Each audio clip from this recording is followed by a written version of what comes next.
குதிரைக்கு இன்சூரன்ஸ் போட முடியுமா அப்படின்னு சொல்லி நம்ம மக்கள் நிறைய பேர் கேட்டிருந்தாங்க. அதுக்கான பதில் இது. குதிரைக்கு வந்து இன்சூரன்ஸ் வந்து போடலாம். இன்சூரன்ஸ் போட்டால் அதில் மெயினாக அட்வான்டேஜ் டிஸ்அட்வான்டேஜ் ரெண்டுமே இருக்குது. ஒரு அட்வான்டேஜ் வந்து நம்ம கிளைம் கிடைக்கும். அது மெயினானவங்க யார் பண்ணணும்னா அந்த கமர்ஷியலாக பண்ணுறாங்க பார்த்தீங்களா, அது இறந்தாலும் அதில் நான் வந்து காசு பார்க்கணும், அதில் நான் போட்ட முதலீடு எடுக்கணும் அப்படின்றவங்க வந்து அந்த இது பண்ணலாம். நம்ம ஆல் ஓவர் இந்தியாவை பொறுத்தவரையும் அந்த குதிரைன்னு ஒன்று இறந்து போச்சுன்னா அதை வேகமாக அந்த இடத்த விட்டு அப்புறப்படுத்தி ஒரு நல்லடக்கம் பண்ணணும் அப்படின்ற நோக்கம் தான் வந்து நம்ம எல்லாருக்குமே இருக்கும். அது வந்து மெயினாக என்ன அதில் டிஃபால்ட் இருக்குன்னா, குதிரை வந்து நம்ம இன்சூரன்ஸ் போகிறதுக்கு முன்னாடியும் வந்து டாக்டர் செக்கப் வந்து இருக்கும் அந்த இன்சூரன்ஸ் கம்பெனிலேருந்து. அது பெங்களூர்லேருந்து தான் வருவாங்க. அதே மாதிரி அந்த குதிரை இறந்து போச்சு, அந்த இன்சூரன்ஸ் கிளைம் கிடைக்கணும் அப்படின்றவங்க வந்து அந்த டாக்டர் வர்றதுக்கு எப்படி ஒரு நாள் அந்த மாதிரி முன்னப்பின்ன ஆகும். அது வரைக்கும் நம்ம அந்த குதிரையை போட்டு நம்மளால் இருக்க முடியாது. அதை வேகமாக நல்லடக்கம் பண்ணணும் தான் நம்மளோட எண்ணங்கள் வந்து இருக்கும். அதே மாதிரி அந்த கிளைம் கிடைக்கணும் அப்படின்ற பட்சத்தில் அதை போஸ்ட்மார்ட்டம் பண்ணி அது எதனால இறந்து போச்சு அப்படின்றப்ப தான் அதுக்கான கிளைம் வந்து கிடைக்கும்.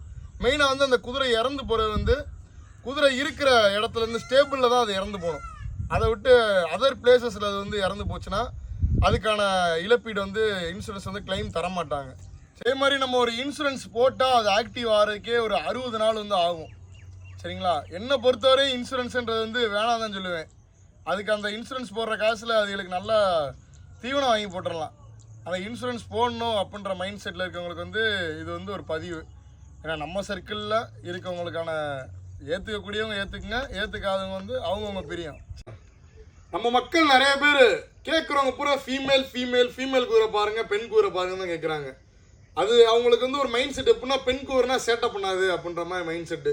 சேட்டை பண்ணுற குதிரைக்கு ஆண் பெண்ணுலாம் வேரியண்ட்லாம் கிடையாது. சேட்டை பண்ணுறது பண்ண தான் செய்யும். ஒழுக்கமான குதிரை நம்ம எடுத்தால் ஆணாலும் சரி பெண்ணாலும் சரி, ஒழுக்கமான குதிரை நம்ம எதை எடுத்தாலுமே நமக்கு பிரச்சனை கிடையாது. அதுவாட்டு நம்ம வச்சுக்கலாம். மெயினாக மேலோட டிஸ்அட்வான்டேஜ் என்னென்னா, வீட்டில் ஃபேமிலியாக லேடிஸ் இவங்களாம் இருக்கிறப்ப நம்ம வீட்டு வாசலில் கட்டுறப்ப அது கொஞ்சம் சங்கடமான செயல்கள் வந்து பண்ணும். அப்படின்றப்ப மேல் வந்து வீட்டு வாசல் வந்து நம்ம கட்டுறதுக்கு வந்து செட் ஆகாது. மிச்சப்படி மேலில் வந்து நமக்கு அட்வான்டேஜ் என்னென்னா, நல்லா ரைடிங் நல்லா ஆகும். நல்லா ஆசை தீர நல்லா ஓட்டணும், நல்லா ரைட் பண்ணணும், அதிக தூரம் ஓட்டணுன்றதுக்கு வந்து மேல் தான் செட் ஆகும். ஃபீமேல் வந்து அதுக்கு ரெண்டாவது பட்சம் தான். ஒரு நேரம் ஹீட்டில் வந்துடும். அதே மாதிரி ஃபீமேல்ஸ் வந்து அந்தளவுக்கு அது உடல் வாகு வந்து அந்தளவுக்கு இருக்காது.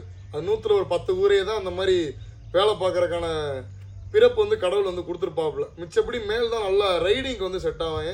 அதே மாதிரி ஃபீமேலில் அட்வான்டேஜ் என்னென்னா, குட்டி போடுறதுக்கு நமக்கு ஆகும். அதே மாதிரி வீட்டில் வாசலில் கட்டுறதுக்கு குடும்பங்களாக நம்ம வச்சுக்கிறதுக்கு வந்து கரெக்டாக செட் ஆகிக்கிறோம். இவ்வளோ தான் டிஃப்ரென்ஸு. மிச்சப்படி இதில் மேல் சேட்டப் பண்ணும், ஃபீமேலாக சேட்டப் பண்ணாது அப்படிலாம் கிடையாது.